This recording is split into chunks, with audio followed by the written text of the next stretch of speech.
Hello guys, this is Bull Cable back with another video, and today we're going to be having a look at some of the ruled out ideas that Boom Beach have said themselves that they're not going to be adding into the game as of now. They do justify some of their, basically some of the things they say here.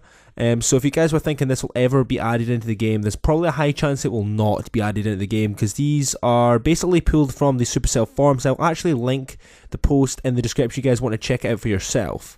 So here we go, more builders.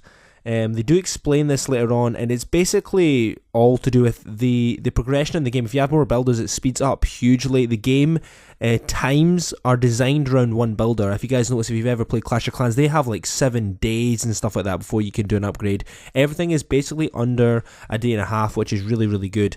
That's the reason why they've did that, because they've obviously cut the times down. Builder queuing, obviously you need more builders for that. No, builder queuing would mean you would have the resources. I think builder queuing means that, for example, say you are, for example, I don't know, you're upgrading your resource building and then you want to queue your next one. It means that you would be able to store the resources on that particular building, and then you could use it as a way of storing more like loot, so people wouldn't be able to attack, and then you would, when you basically were finished, you would basically stop the queue and you would take the resources back. You guys know what I mean. I'm pretty sure you guys know what I mean. You'll be able to store stuff. Walls, they've ruled out. Decorative items don't directly affect the gameplay.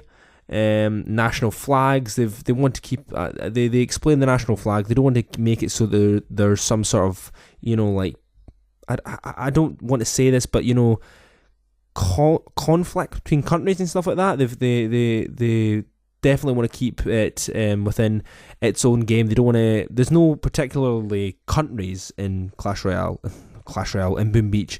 There's no particular countries, so they don't want to keep it, by nationality and stuff like that. So then we go resources, donating and trading. Obviously, that is good. If you can donate resources, that's going to hugely affect the economic system within the game.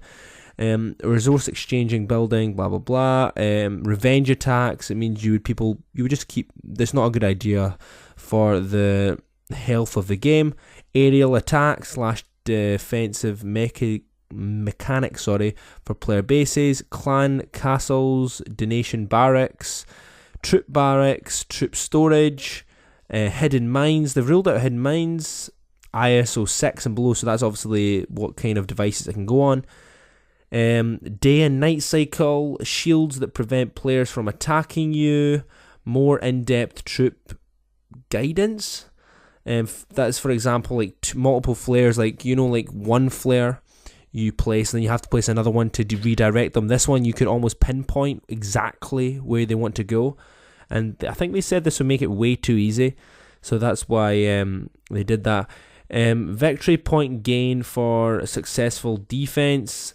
It means people would just go pure defense. They would just go pure defense if they did that. Victory point loss for unsuccessful attacks. Obviously that's an awful idea.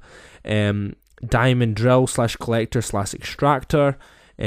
Obviously this affects the game. They're very, very good, Supercell, at sort of calculating what will affect the game in terms of its life, in terms of its balance, and that would probably muck it up.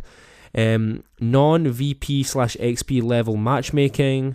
Gunboat defenses. Gunboat defends your base. Probably a bad idea. Global chat. I think they did that because the Clash of Clans had a problem with their global chat, and they don't want that. The MMG 600 and the Super Mortar 3000. They're from the Hammerman attack bases. They don't want them in because kind of overpowered, and they don't think it will be necessary. Nukes, multiple OP attacks. Obviously, multiple OP attacks is it's all designed around one attack, so they can't really do that.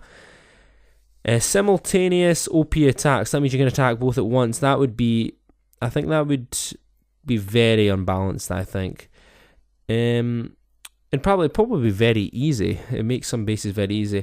More task force size options. For